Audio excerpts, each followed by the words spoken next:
আসসালামু আলাইকুম। আজ আলোচনা করব শাটারস্টক ভেক্টর ফাইল কিভাবে আপলোড দিতে হয়।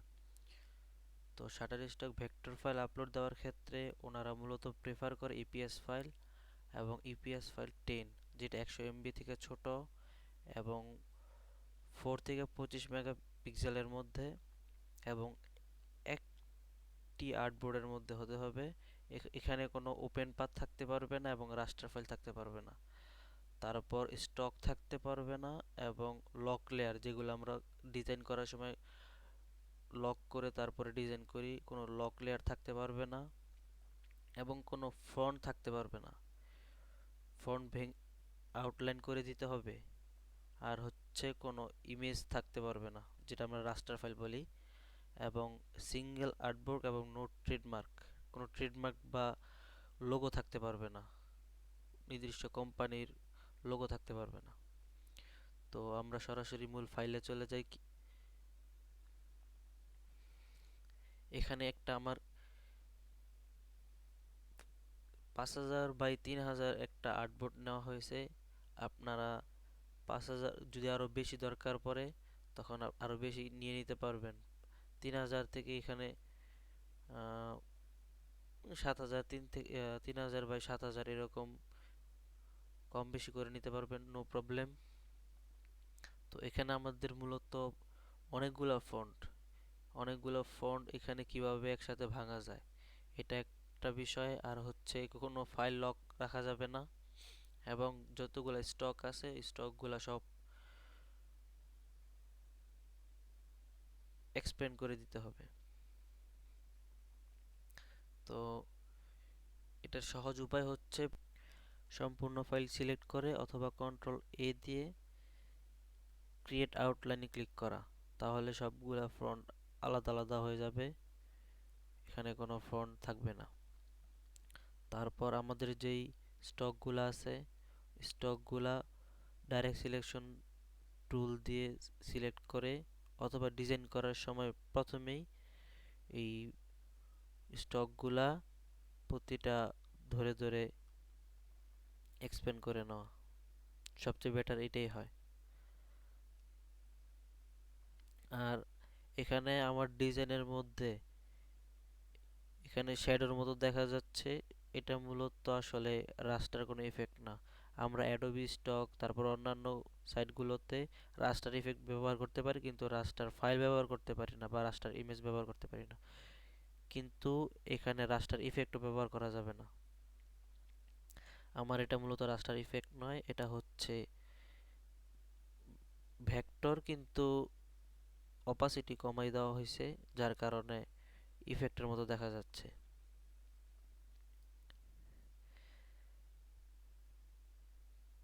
ওগুলা সবগুলা ধরে ধরে সিলেক্ট করে তারপর এক্সপ্যান্ড ক্লিক করলেই এটা মূলত স্টক থেকে ফিল চলে আসবে।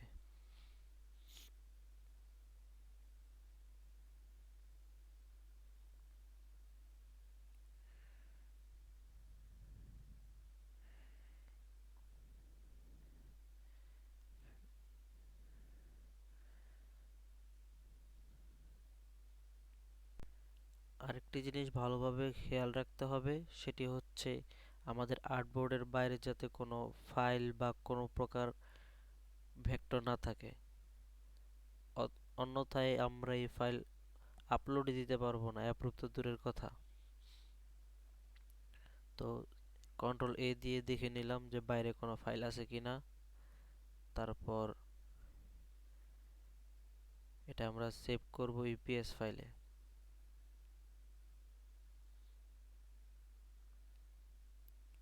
Save S. তারপর আমাদের যেহেতু ইপিএস 10 বলছে, ইপিএস 10 অথবা 8, ওনারা প্রেফার করে ইপিএস 10, তো আমরা ইপিএস 10 এ সেভ করব, ইপিএস 10। আর বাকি সব যেভাবে আছে ওভাবে রেখে দেব। ওকে।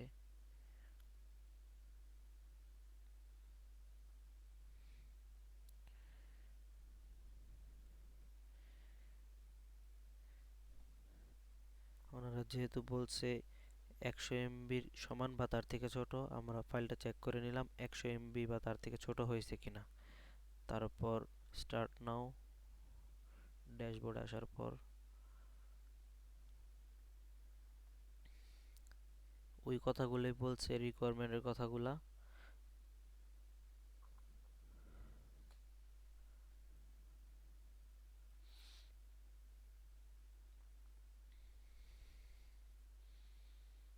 Got it.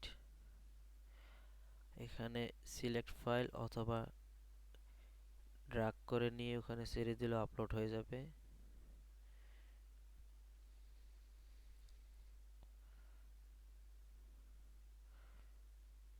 ইন্টারনেট স্পিড যদি ভালো থাকে তাহলে সাথে সাথে হয়ে যাবে।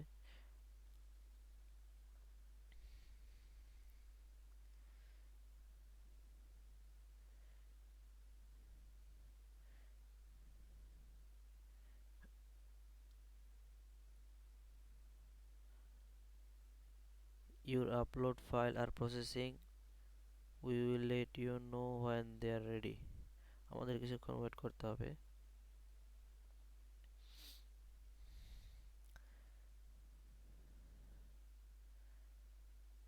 কিছুক্ষণ ওয়েট করার পর প্রসেসিং হয়ে গেলে লেখা উঠবে প্রসেসিং কমপ্লিট।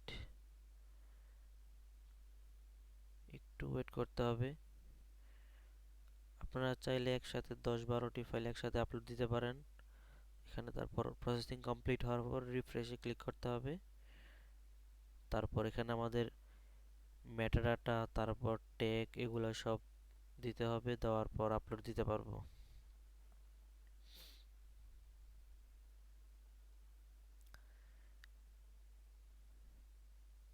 নিচে লেখা আছে স্টার্ট এডিটিং ডিটেলস, এখানে ক্লিক করতে হবে।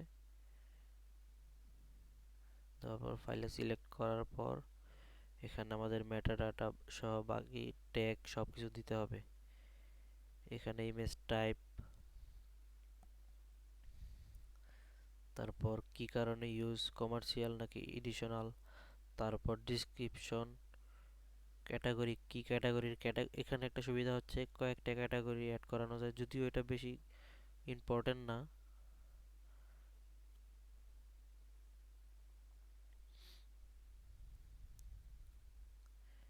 এখানে একটা বা দুইটা ক্যাটাগরি দিয়ে দিবেন।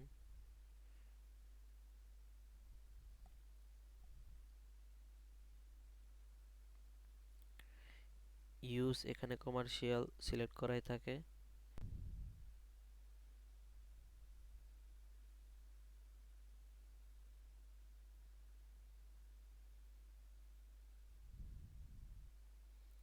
এখানে ইউজ কমার্শিয়াল, তারপর ইমেজ টাইপ, ইলাস্ট্রেশন, ডিসক্রিপশন ঠিকঠাক মতো দিতে হবে। এবং কিওয়ার্ডস, কিওয়ার্ডস মূলত হচ্ছে আপনার যেই ফাইল, ওই ফাইলটা কি কি ট্যাগ দিয়ে সার্চ করলে বা আপনার এখানে কি কি দরকার হলে এটা সার্চ দিলে পাওয়া যেতে পারে, সেটাই হচ্ছে কিওয়ার্ডস, মূলত ট্যাগ আর কি।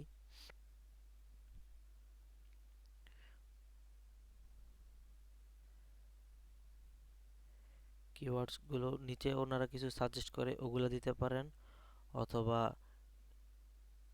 অন্যরা যেটা ব্যবহার করে ওইটাও নিয়ে এসে দিতে পারেন। আর টাইপ করে দিলে একটার পর একটা কমা দিলেই ওনারা অটোমেটিক্যালি কিওয়ার্ডস হিসাবে নিয়ে নেবে, এটাও করা যায়।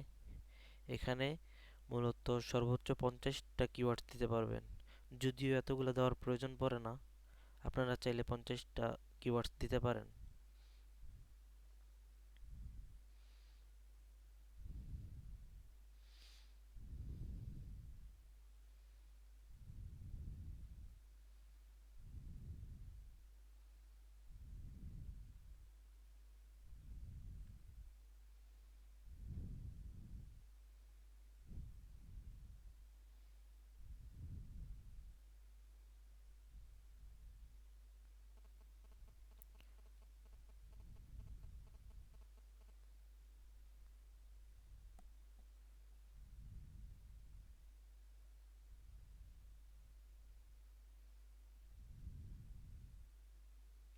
সব কিছু ঠিকঠাক মতো দেওয়া শেষ হলে তারপর নিচে আছে সাবমিট, সাবমিটে ক্লিক করতে হবে।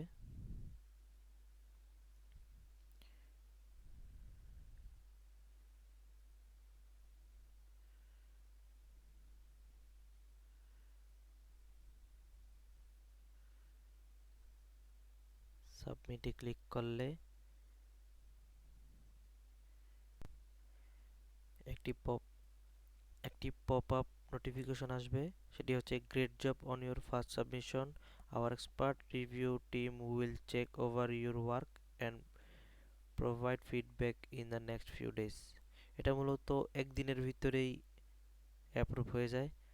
আর সবচেয়ে গুরুত্বপূর্ণ কথা হচ্ছে অ্যাপ্রুভ হওয়ার পর সেটা 21 দিন পর আপনার যে পোর্টফোলিও যে ড্যাশবোর্ড ওখানে শো করবে। 21 দিন অ্যাপ্রুভ হয়ে আপনার এই সাবমিট কন্টেন্ট বা অ্যাপ্রুভ কন্টেন্ট ওখানে জমা থাকবে 21 দিন। 21 দিন পর এটা আপনার অটোমেটিক্যালি ড্যাশবোর্ডে চলে আসবে। এটা সবসময় হবে প্রথম থেকে শেষ পর্যন্ত। তো মূলত প্রথমবার 10 থেকে 15টা আইটেম সাবমিট করা ভালো। এটা আপনার সম্পূর্ণ আপনার ইচ্ছা। আজকের মতো এই পর্যন্তই, দেখা হবে অন্য কোনো ভিডিওতে।